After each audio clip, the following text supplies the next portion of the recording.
Friends, in this video for I Thought Wealth, I am going to talk to you on a very interesting subject, the storytelling in small caps. I have been a small cap investor almost all my investing years. It has always fascinated to see how a small cap is discovered, it's well known, it performs, and then it becomes a mature business.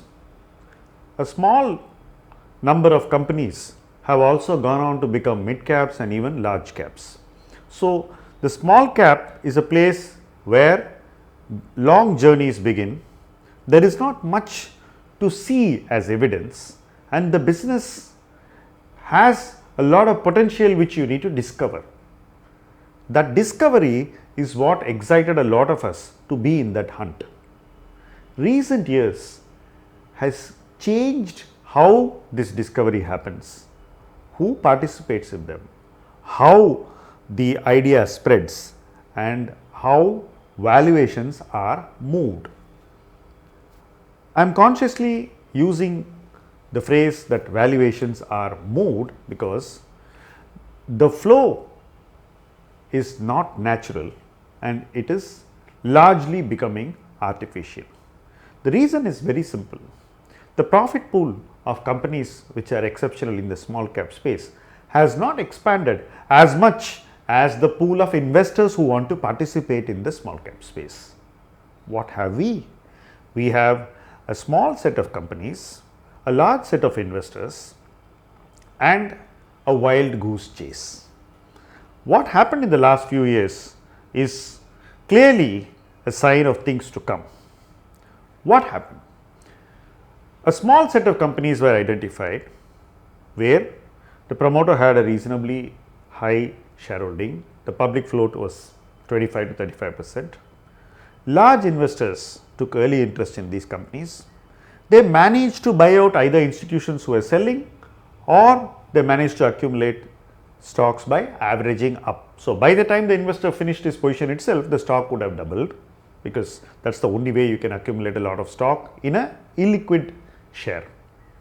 And after they did that, then the story, right?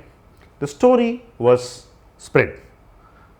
There is nothing wrong in extolling the virtues of a company. After all, if the virtues are genuine, they will stand the test of time.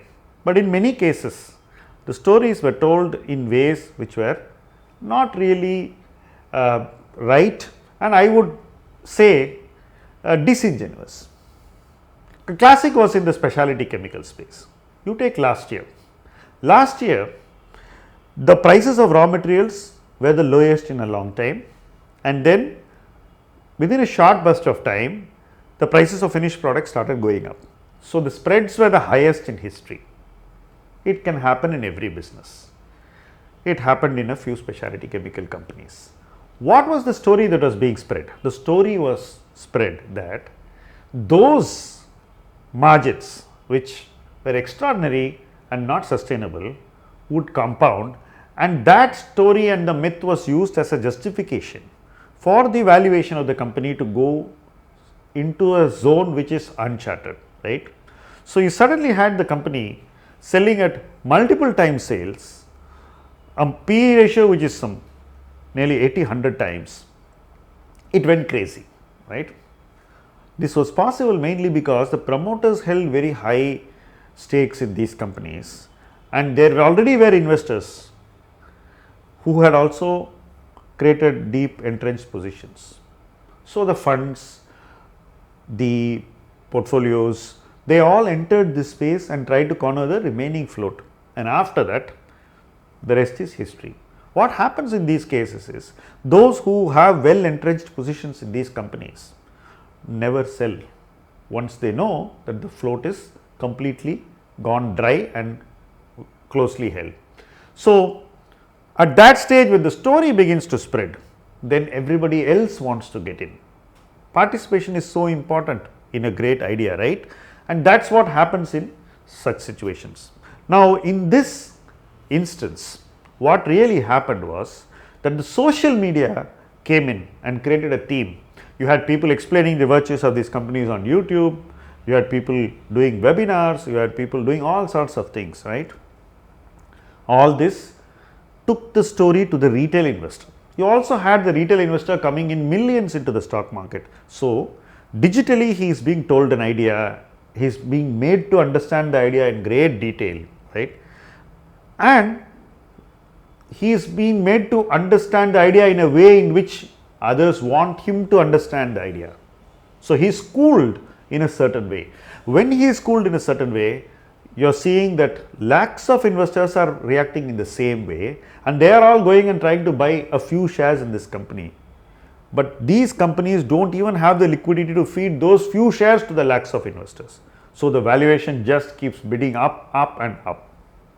At some stage, these guys with well entrenched positions quietly sell their positions. While they did so much of storytelling after buying the stock, all the way up they kept propagating the idea through various media. The sale happens very quietly. In all this, one basic thread, which is the core or the heart of the story, was completely forgotten. That is, the profits we saw in that short burst of time were not meant to be sustainable. They were carnival profits. They came because of one of the most extraordinary circumstances in history, and there was every possibility of this situation going exactly the opposite, right? In 2020, you had the lowest raw material inventory accumulated by companies, and they were able to get the highest selling price within 1 or 2 quarters, which sustained for some time, and the prices kept rising. In 2021, you are having the highest price raw material in history, and you are having finished product prices not sustaining.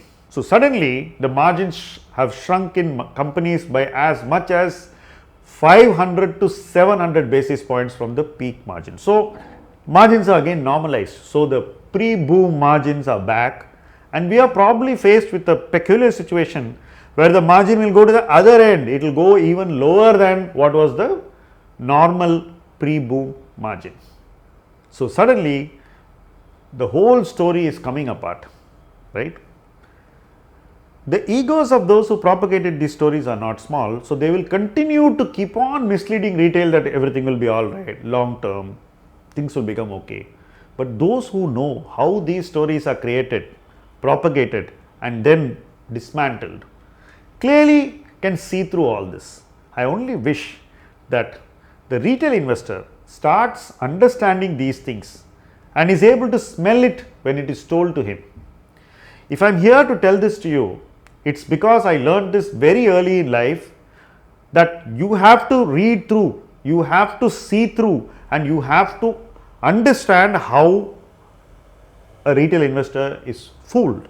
That's the only way you can protect yourself. So, if you think that everything is milk and honey, then you are ready to be that guy who is misled.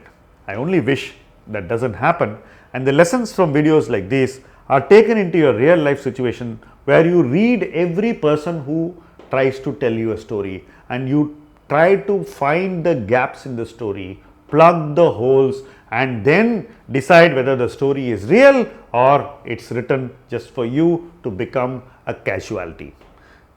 I wish to state that in the specialty chemical space, over the last 1 year, the retail investors have been made to believe stories which are certainly not going to sustain from here, and I am emphatic in saying that these stories were told by people who knew fully well that this was not sustainable, and it is sad that a lot of people believed such stories. As an investor, I have shied away from talking about it because I had positions in these, I had sold these things.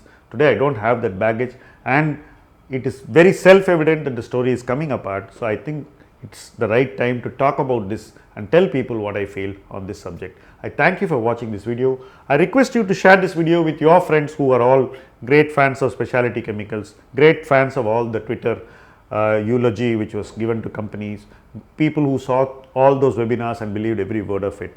Your time to unlearn what you have learned is very near, and I wish you learn what you need to do at least now and quickly.